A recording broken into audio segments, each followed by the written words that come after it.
এই মধ্যরাতে উপস্থিত হয়েছেন গলাচিপা উপজেলা গণ অধিকার পরিষদের ডাকে সাড়া দিয়ে বিপিনুল হক নূরের উপর হামলার প্রতিবাদে আজকে মিছিলে যারা উপস্থিত হয়েছেন সকলকে আমি ধন্যবাদ জানাচ্ছি এবং পাশাপাশি মিডিয়ার ভাইদেরকেও ধন্যবাদ জানাচ্ছি এই রাতে আপনারা কষ্ট করে আমাদেরকে কভারেজ দেওয়ার জন্য।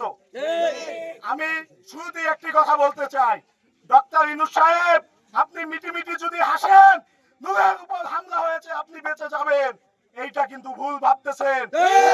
ডক্টর ইউনূস সাহেব আপনার কিন্তু মনে করা উচিত আওয়ামী লীগের আমলে আপনার অবস্থা শেখ হাসিনা কি করেছিল।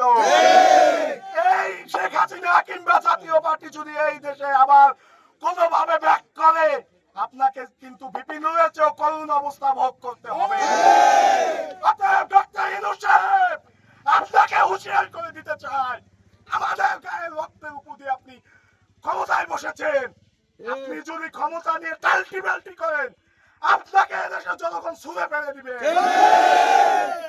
বিগত সরকারের আমলে যেই মধ্যপ্রাচ্যে এমনিকে লন্ডনে ছিলেন আবার কিন্তু সেখানে পুনর্বাসন হওয়া লাগবে।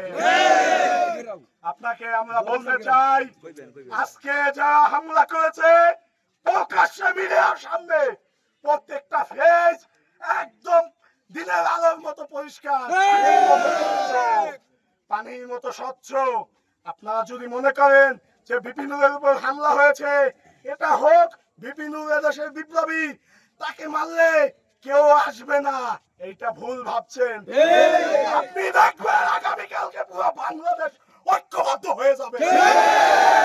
আমি আগেও বলেছি বিপিনুর বিপ্লবের যখনই বিপ্লবীদের উপর হামলা হবে, বিপিনুরের উপর হামলা হবে, বিপ্লবীর প্রতীকের উপর হামলা হবে, বাংলাদেশের সকল বিপ্লবীরা ঐক্যবদ্ধ হয়ে যাবে। আপনাকে আবারও বলে দিতে চাই আগামী 7 ঘন্টার মধ্যে যদি জিএম কাদেরকে গ্রেফতার না করেন, জাতীয় পার্টিকে যদি নিষিদ্ধ না করেন আইন করে, আপনার যমুনা ঘেরাও হবে।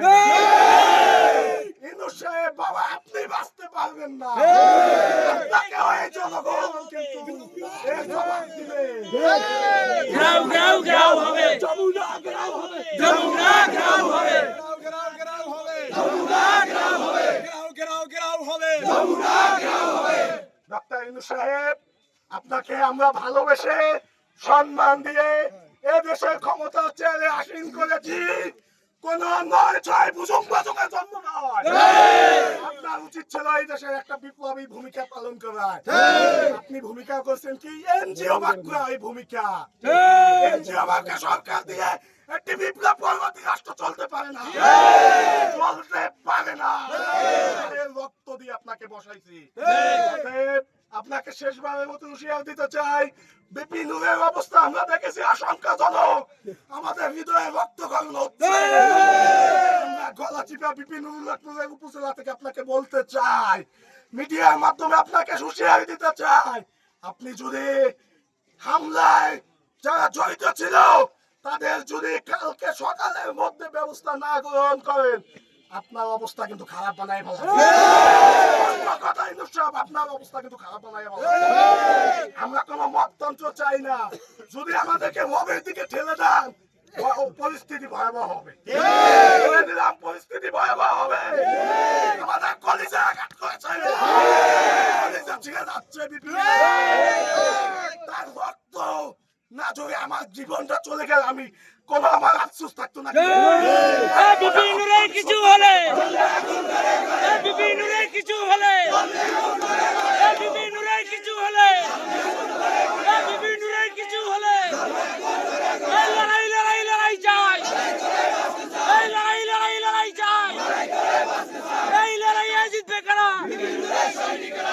সর্বশেষ একটি কথা বলতে চাই পুলিশ ভাইদের উদ্দেশ্যে, ভাই 17 বছর বহুত করেছেন, বহুত পিটান পিটাইছেন, আমরা কিন্তু প্রতিহত করতে পারতাম, করি নাই।